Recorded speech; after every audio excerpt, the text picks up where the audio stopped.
Today we are looking at the 2021 CXC Additional Mathematics exam.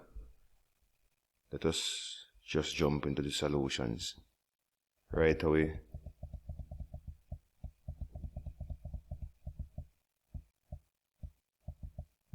So, question 1. Determine the remainder when f of x, and we're given the function there, is divided by x minus 1. So using the remainder theorem, so the remainder is equal to f of 1. So replacing x with 1, so it's a times 1 cube plus 7 times 1 square minus 7 times 1 minus 3. So we end up with, well, 1 to n power is 1, so that's a, just 1a. 7 times 1, that's 7. Minus 7 times 1, that's minus 7, minus 3. So we end up with 7 minus 7, that's 0. So we end up with just a minus 3. Continuing. If the remainder when f of x is divided by x plus 3 is equal to the remainder determined in a part 1, find the value of a. So here we are told, so when we're divided by x minus 1, we get a remainder of a minus 3. So we are told that when we divide by x plus 3, we'll end up with the same remainder. So in other words, f of 1 should give us the same thing as f of minus 3. So f of 1 should give us the same thing as f of same remainder as f of minus 3, which is the remainder we get when dividing by x plus 3. So f of 1, we just found f of 1 to be a minus 3. So we need to find now f of minus 3. Now let's remind ourselves what f of x was again. F of x was, let's put it down here, f of x was ax cubed plus 7x squared minus 7x minus 3.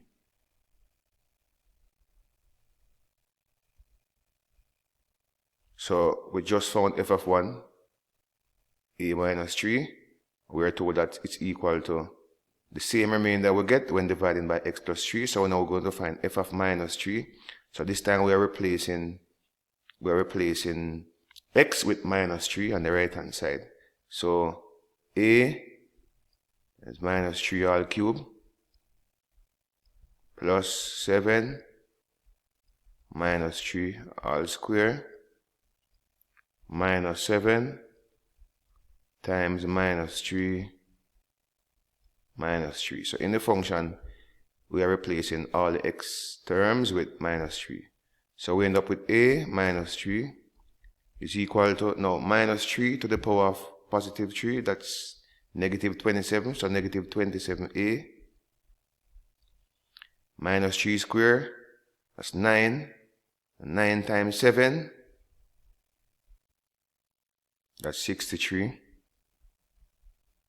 Minus 7 times minus 3, that's positive 21. Minus 3. So a minus 3. So if we group the constants here, so we have minus 27a, and we have 63 plus 21, that's 84. 84 minus 3, that's positive 81. So we can group, so we have group A's, group A is on the left hand side, so we have a plus 27a equal to 81 plus 3. This gives us 28a equal to 81 and 3, that's 84. So to find the value of a, we divide both sides by 28.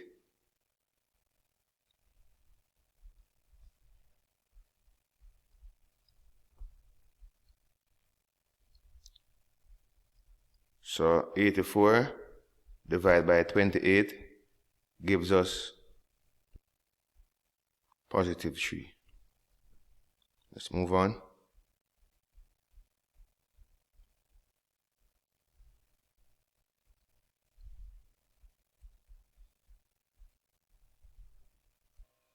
Consider the function g of x, and we are given a function there for g of x, and we are told it's equal to 0, x squared plus m plus 4x plus 4m equal to 0, which has real and equal roots. Use the discriminant of the given equation to determine the values for m. You may use the grid provided to assist you. So the quadratic here has real and equal roots, which means that b squared should be equal to 4ac. b is the coefficient of the x, so b would be m plus 4. So m plus 4 squared would be equal to 4 times a, which is the coefficient of the x squared, that's 1, times c, the constant there, 4m. So we end up with m plus 4 all square. That's m squared plus 4 times m times 2. That's 8m plus 16 is equal to 16m. Let's group all the terms. We have a quadratic there, so we have m squared. And let's subtract 16m from both sides. We end up with 8m minus 16m plus 16 equal to 0. So this becomes m squared minus 8m plus 16 equal to 0. Now notice here we have a perfect square. So this is really m minus 4 all square equal to 0. So we just equate m minus 4 equal to 0, which means m is equal to 4. So we have just found the value. So this question here is a bit misleading. M has really just one value. Let's do a quick sketch. So the grid there is really has no use to us there. Alright, but m is 4, so let's move on. Grids don't serve any purpose there, because we were not asked to sketch the function. Next, we're asked to write this function h in its completed square form. So the first thing I want to do is factor in the coefficient of the x squared there, because we want the x squared coefficient to be just 1. So we factor 2. So we are left with x squared plus 4x minus 5. Alright, continuing. So now we're going to complete the square for the quadratic in the bracket there. So x plus half of 4 is 2 minus the same 2 minus the square of the 2 here is 4. And we'll put back our minus 5.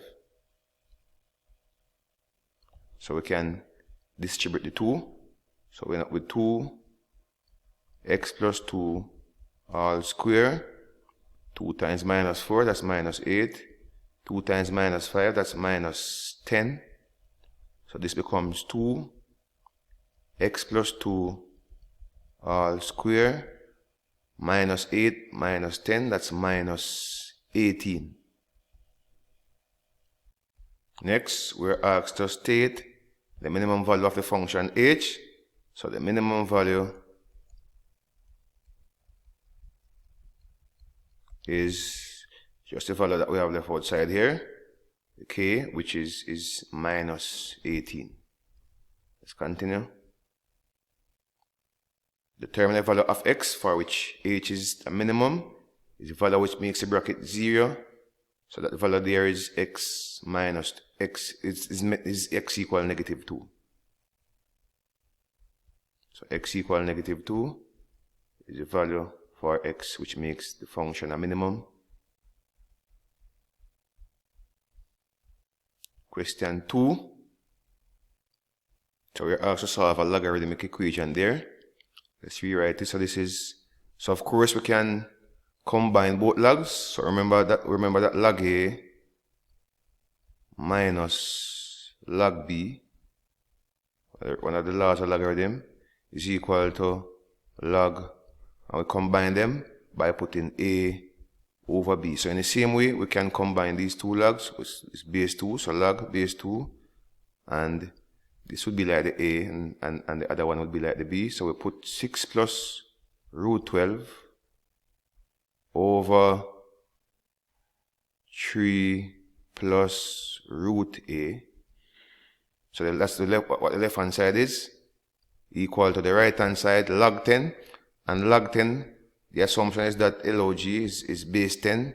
So log 10 base 10 is 1. So this means that what's in the bracket, 6 plus root 12 over 3 plus root A is equal to the base raised to the power here on the right hand side. Alright, so we can multiply both sides now by 3 plus root A. So let's multiply the left hand side by the denominator, 3 plus root A. And we can also multiply the right hand side by 3 plus root A. So this into this elf is 1. So this is just 6 plus root 12 equal to, distribute the 2, so it's 6 plus 2 root A. So now we can subtract 6 from both sides. These 6's will be gone. So we end up with just root 12 equal 2 root A. And we can square both sides. Square the left hand side, we get 12. Square the right hand side, we get 4A. Divide both sides, so square root 12, you get 12. And square that, square 2, you get 4. Square root A, you get A. Divide both sides now by 4. 12 divided by 4, that's 3.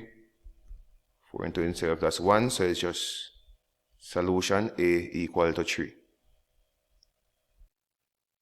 Next, we have a inequality, rational inequality. So we're going to multiply both sides by the square of the denominator, so 4x minus 9 all square, times whatever is on the left hand side there, 2 minus x over 4x minus 9 less than 0, times 4x minus 9 all square. So we multiply both sides by 4x minus 9 all square. So 4x minus 9 into itself, square. So we're just left with 4x minus 9 into 2 minus x. 0 times whatever is 0. So if we equate both of these factors to 0, we'll get the critical values. So to get the critical values for the first one, so 2 minus x, let it be equal to 0. So x equal to 2. The other one, other critical values, critical value, 4x minus 9 equal to 0. Add 9 and divide by 4. X equal to 9 over 4. Or, that's what, 2 1/4. Now, what you notice is the x square coefficient there would be, if we should expand, the x square coefficient there would be negative. And in that case, the solution would be x is greater than the larger value, which is 2 1/4. Also, x is less than the smaller value, which is 2. Alright? So if I should just do a little small sketch there just to highlight, the x squared coefficient would be negative. So this graph would have a maximum. So let me just draw a thing there. So the y-axis, x-axis. So it's obviously a maximum. This graph would have a maximum. The roots, which is what the critical values would be positive 2 to 1/4. And notice the graph here is negative. So beyond here will be negative. So greater than 1/4. Notice the graph fall below the x-axis. And less than 2, the function is also negative. Everywhere above the graph is positive.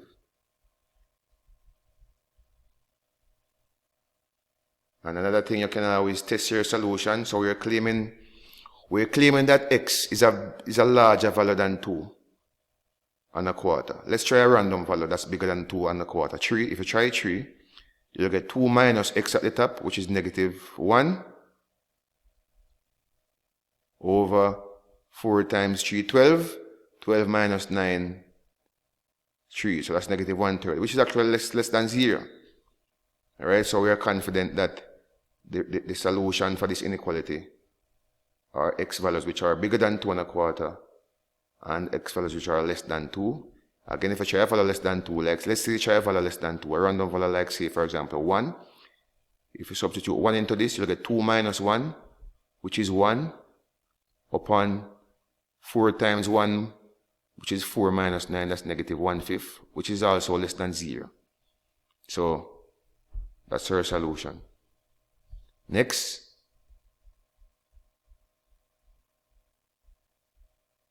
Alice deposited $4,000 into her new savings account at Bank of Fortune, which pays an interest at 8% per annum. The bank's compounded interest is represented by the GP. A, and we're given the formula there, A is equal to 1 plus R over 100 to the power of T. That's a compound interest formula there, where A is the amount of money accumulated after T years. R is the percentage rate of interest per annum. T, a positive integer, the time in years. Determine the number of years it would take Alice's money to at least triple. Alright, so using this formula there, let's make the substitutions. So Alice wants her money to triple, and she wants the amount of years it would take for that to happen. Now, her initial deposit here was 4,000, and if you triple 4,000, what do you get? 12,000. So she wants her accumulated value to be 12,000. So replace A with 12,000, and we'll get that by tripling her initial deposit of 4,000. So she wants to accumulate 12,000. So we put the accumulated value of 12,000. All right. We'll get that by tripling 4,000. The principal, of course, was 4,000. All right. Into 1 plus R. What's the rate of interest now? The rate of interest we are told is 8%. So R is 8 over 100. And the time, that's what we want to calculate. We don't know what the time is. All right. That's what we want to find. Now we can divide both sides by 4,000.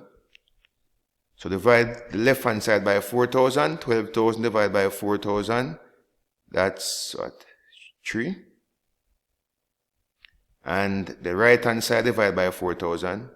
So it's 4,000 by this side. 4,000 by the left. We end up with 3 into 1 plus. That's 1.08, right? Because 8 divided by 100 is 0.08. Plus 1, that's 1.08. To the power of T. Continuing. We can divide both sides by 3 now. Sorry, my bad. 4,000 divided by itself is 1, right?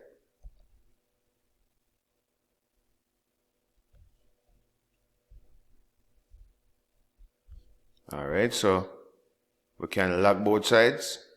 So log the left hand side and log 1.08 to the power of t. This means that ln 3 is t ln 1.08, or you could use a base 10 log on your calculator. So we divide both sides by ln 1.08. So ln 1.08 into itself, that's 1. So we're left with t, and ln 3 divided by ln 1.08 gives us 14.3. So the time over 14.3 years, the time it takes the money to triple. The question also said t is a positive integer. So the nearest, so we round up. Alright, so it's after 14 years, so in the 15th year, so we use, so it would take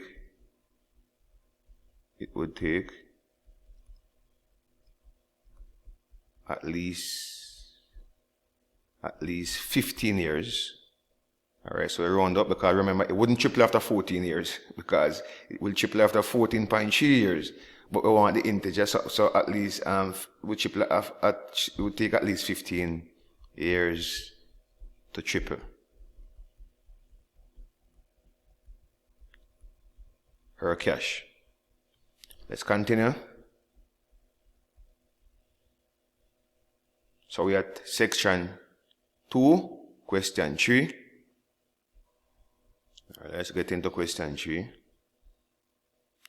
The coordinates for the center of a circle is 2, 1, and the coordinates for a point and its circumference is 3, 3.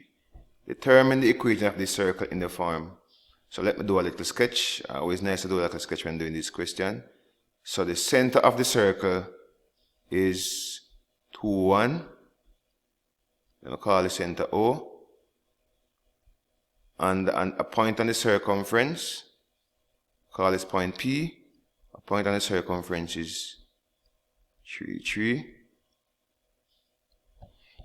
And we're asked to determine the equation of the circle. Now, the equation for a circle is x minus h squared plus y minus k squared equal to r squared. So we have h and k. So hk represents the center. Alright, so hk is the center. So h is the x coordinate, which is 2.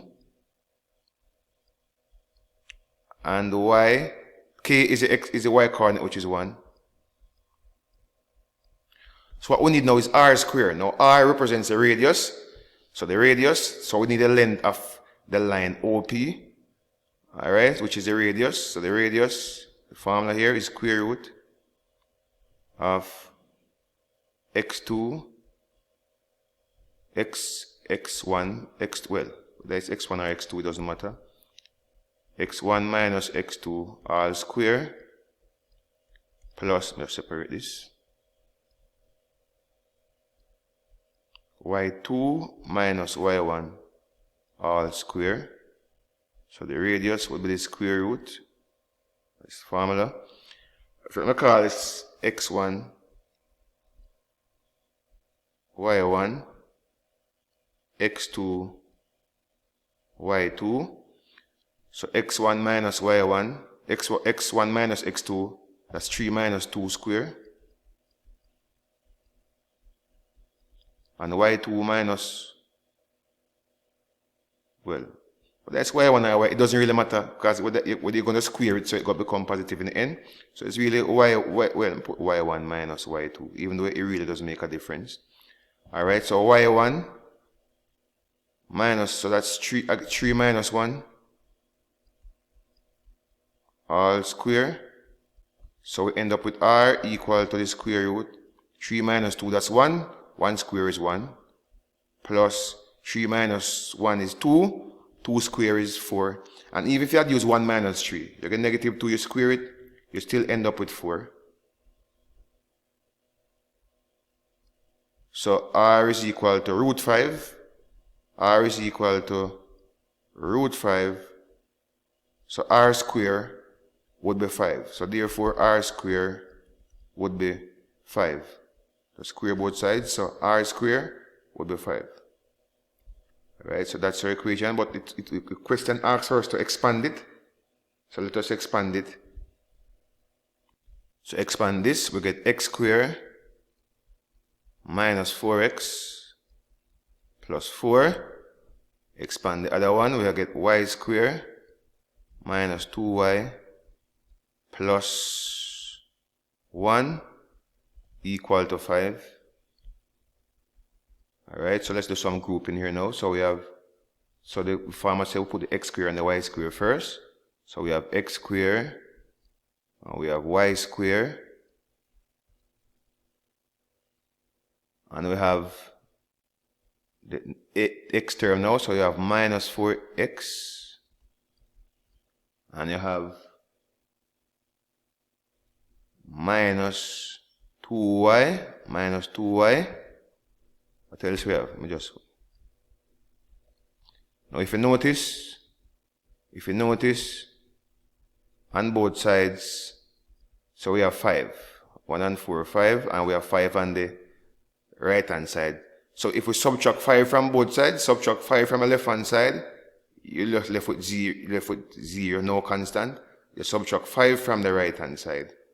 It's also, you know what, let me just, not skip, let me just. So 4 plus 1, that's 5. Equal to 5. So you know, look, we can subtract 5 from both sides. Subtract 5 from the right, 0. Subtract 5 from the left is also 0. So with the y squared minus 4x minus 2y is equal to 0. So that's the equation of our circle in the form that we're asked to make it.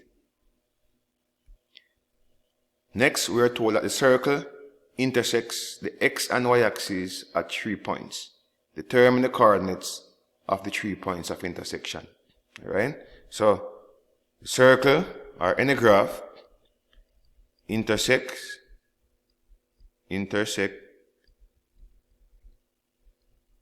x axis when y is 0. So here's the equation for the circle. We're going to replace y with 0. So end up with x squared plus 0 squared, which is 0, minus 4x minus 2 times 0. So replace the y with 0. So we end up with x squared minus 4x equal to 0. If I factor out x, I get x minus 4 equal to 0. Equate both factors to 0.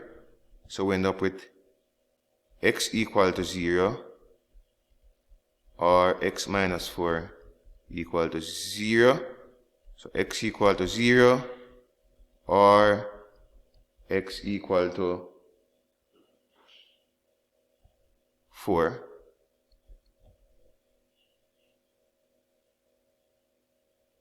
So cuts, so this circle, circle cuts x-axis at the point 0, 0, x is 0, y is 0, and the point 4, 0. Let's find out where it cuts the y-axis now. So the circle cuts y-axis or intersect y-axis when x equal to 0. So if x equal to 0, what we have is 0 squared, which is just 0, plus y squared, replacing all x values with 0. 4 times 0 is 0, so these will become 0. So we just have y squared minus 2y equal to 0. Factor out y, I have y into y minus 2 equals 0. Equate both factors to 0. So y equal to 0, or y minus 2 is equal to 0. So therefore y is equal to 2. Y equals 0, or y equal to 2. Alright? So circle cuts y-axis at, no, so we have, so y is 0, x is 0. So we have 0, 0 already. So we don't need to repeat it. Alright, so 2, 0. Well, 0, 2. Y is 2. So x is 0, and y is 2. So 0, 2. And of course, 0, 0. But we already have 0, 0. So no need to repeat that. Let's move on. Determine the equation of the circle at the point 3, 3. So let me just, the equation of the tangent. Sorry. Let's again draw the circle. So we have the center, which was 2, 1. The center was 2, 1. And the point on the circle, let me call this point P. The tangent, remember the tangent touches the circle only once. And the point P is 3, 3. So this is a tangent line. It's a tangent. So the tangent is a line takes the form y equal mx plus c. So we need to find the gradient of the line. And to get the gradient of the tangent line, remember the gradient and the radius are perpendicular to each other. So if we can find the gradient for the radius, let me call this radius r. If we can find the gradient for the radius, then we can deduce the gradient for the tangent. Alright, so the gradient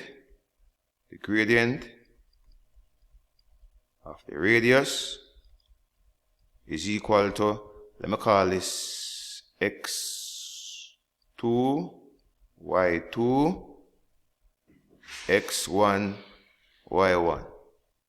So the gradient, y2 minus y1 over x2 minus x1.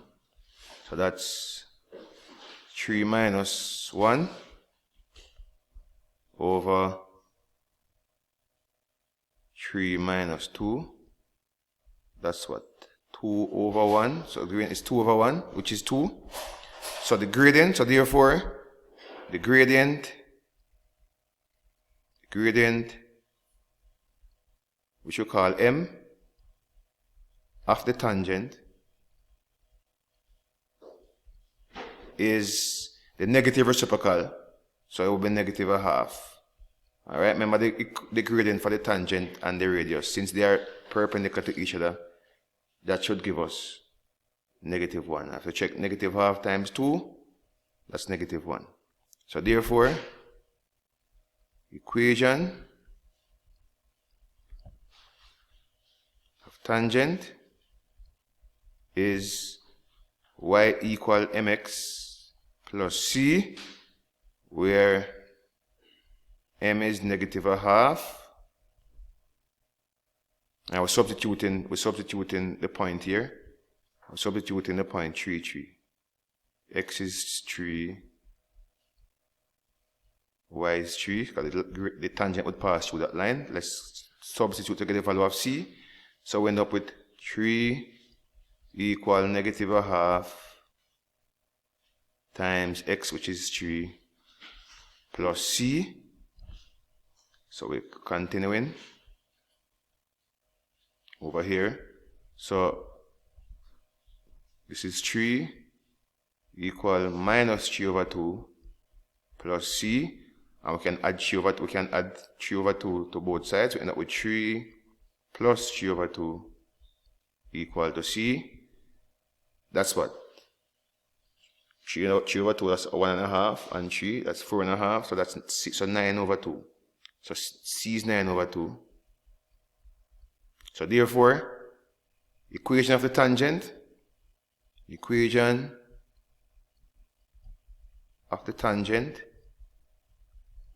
is y equal to mx, and m is negative half, so negative half x plus c, which is 4.5, or 9/2. So tangent equation, y equal negative half x plus 9/2.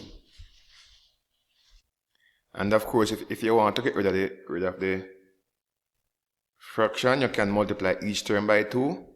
Let me put it in a different color there. If I multiply each term by 2, I end up with 2y. Where can I put it? 2y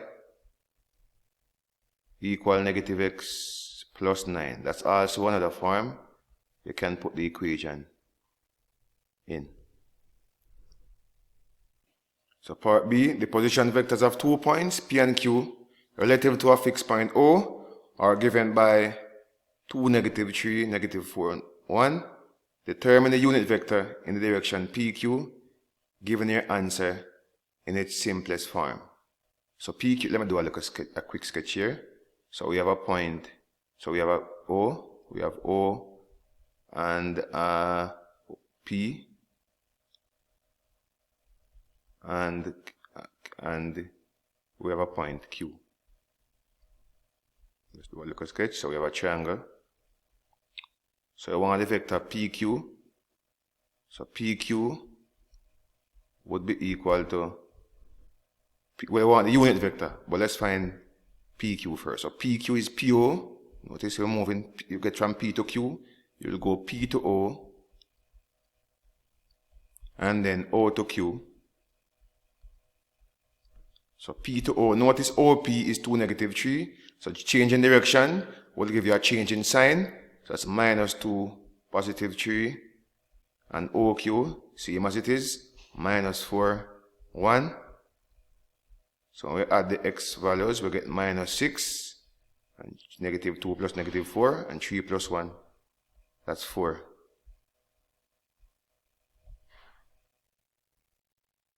Now the unit vector, the unit vector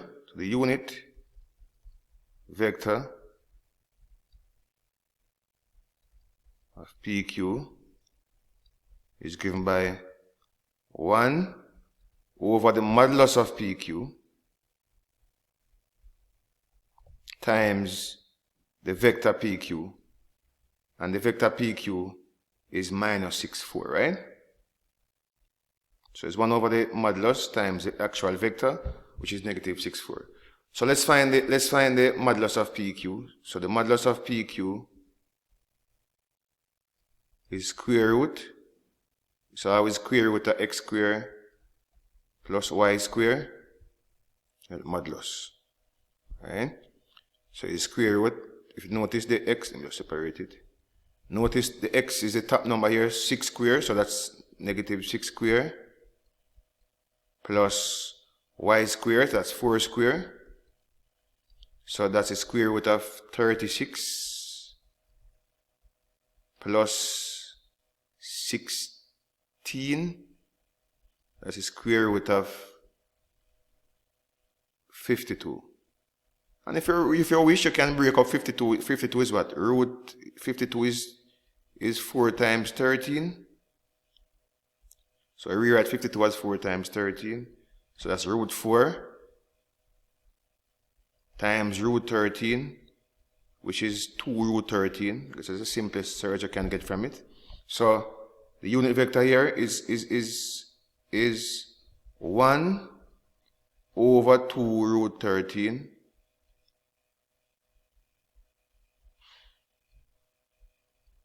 minus 6, 4. And of course you can distribute this to each term in the bracket. Distribute this to the negative 6. You'll get negative 6 times 1 over 2 root 13. That's what? Negative 3 over root 13. So negative 3 over root 13. And if you distribute it to the 4, so 1 over 2 root 13 times 4, that will give you 2 over root 13. Let me write it clearer. So negative 3 over root 13 and 2 over root 13. So that would be the unit vector of PQ. Part C. Given that cos m is equal to 24 over 25 and the angle is acute, determine the value for tan 2m. So, alright, so we need tan, right? So let me draw a right angle triangle there. Let me call this angle m. And remember, cos is adjacent over hypotenuse, right? So the adjacent would be 24. The hypotenuse would be 25. So we need to find the opposite to m. We can use Pythagoras theorem. Let me call it small m. So if I'm using Pythagoras theorem, small m square plus 24 square is equal to 25 square. That's just Pythagoras theorem applying. So m square is equal to 25 square minus 24 square, which means that m square would be equal to 49. So m would be the square root of 49. So m would be 7. So the length of this side here, the opposite here would be 7. Alright, so we need to find tan 2m.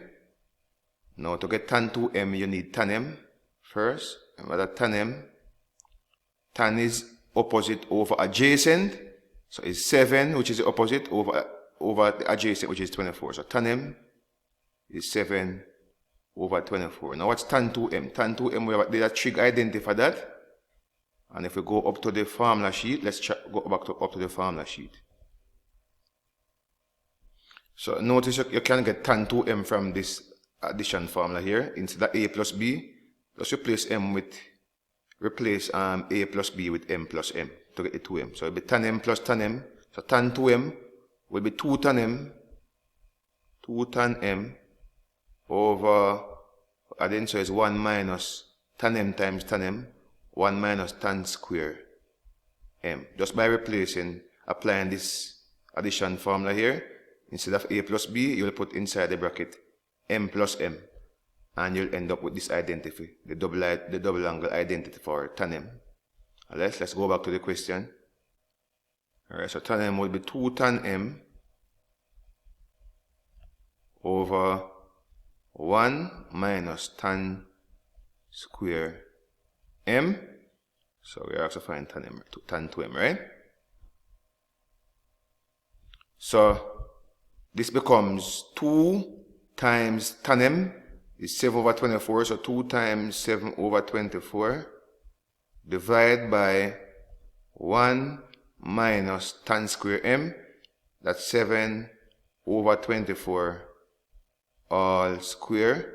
So we can write this out piece now. So 2 times 7 over m, that's 2 into 24, that's what? 12. So that's 7 over 12. Divide by, in the denominator, we have 1 minus 7 over 24 square. That's 1 minus, so 7 square is 49 over 24 square, which is 576. Alright, so continuing, we'll get 7 over 12 divide, so let's put everything over 576, so 576.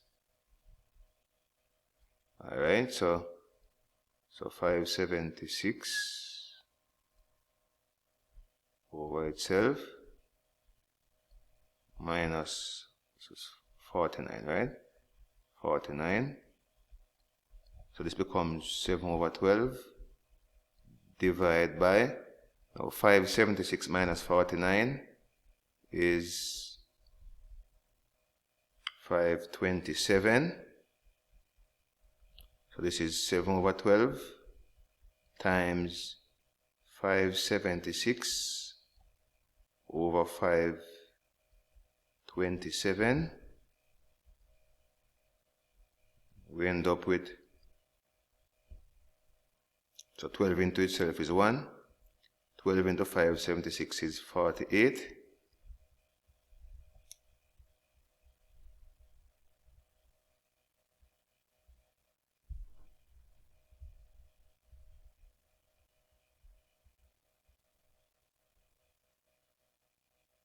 And now 7 times 48, that's 336 over 527. So that's the end of question 3. Let's move on to question 4.